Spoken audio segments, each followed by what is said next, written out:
तुमच्या उमेदवाराच्या विरोधामध्ये एक मोठं रणशिंग फुंकलेलं आहे, कसं पाहत आहे?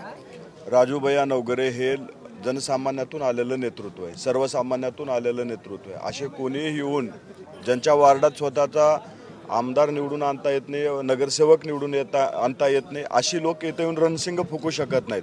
एखाद्या व्यक्तीच्या पाठीमागं जनतेचे आशीर्वाद असतील तर असे जे उडाणटप्पू जे सोशल मीडियात वक्तव्य करणारी लोक येऊन त्यांच्यासाठी इथं काही मोठं आव्हान उभं करू शकत नाहीत.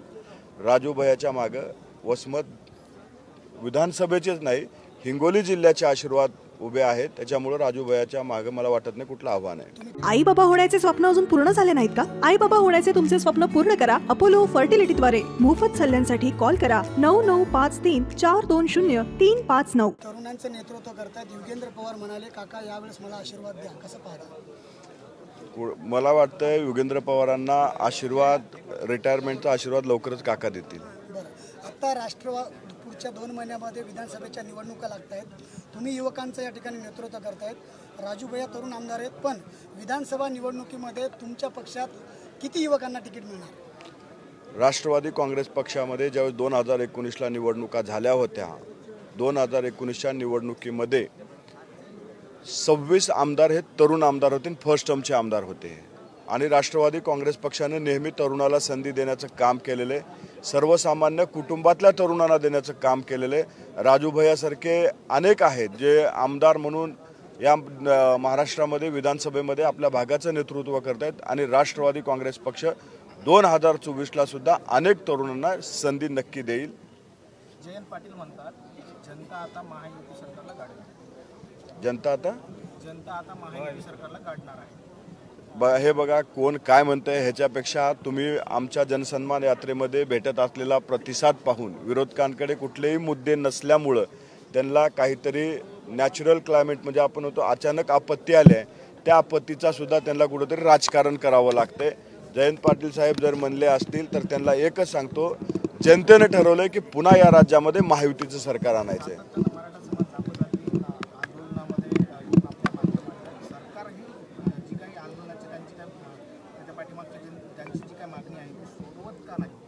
हे बघा, काही गोष्टी कायदेशीर तरतुदीमध्ये असतात, एक कायदेशीर प्रक्रिया असते आणि प्रक्रियेनंतर त्या गोष्टीवर निकाल घेत असतो.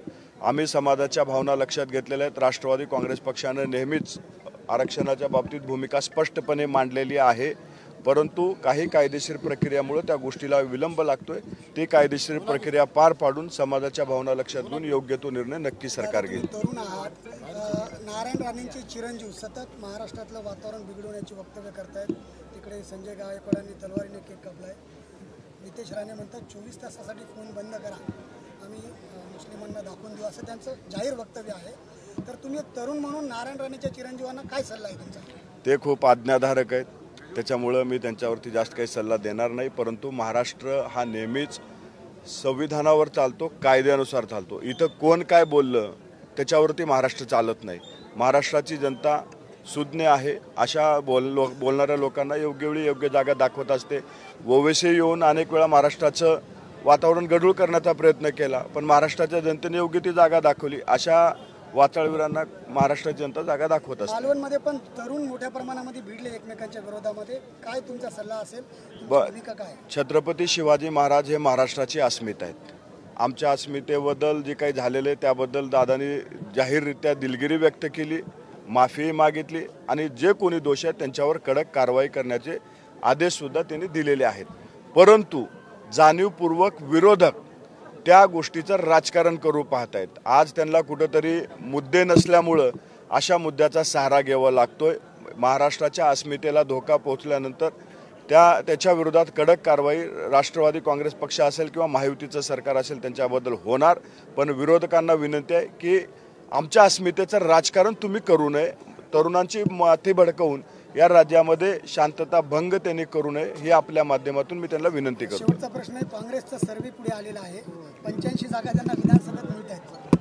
काँग्रेसचा सर्व्हे मला वाटतंय 5 राज्याच्या निवडणुकीमध्ये पण आला होता आणि 5 राज्याच्या निवडणुकीच्या नंतर निकाल तुम्ही पाहिलेला आहे. त्यामुळं या सर्व्हेवरती किती विश्वास ठेवायचा आणि तो सर्वे कुणी करून कुणाला खुश करण्याचा प्रयत्न केला आहे. मला वाटतं अंतर्गत खुश करण्याचा एकमेकाला तो प्रयत्न दिसतोय.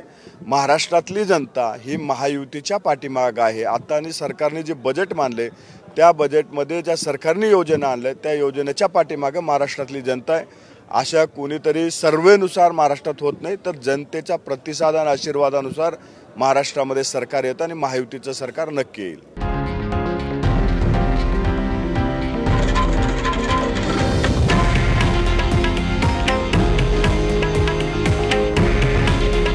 हे आहे देशातील नंबर 1 न्यूज नेटवर्क आणि आपण पाहत आहात TV9 मराठी. काळजी तुमची, हित महाराष्ट्राचं.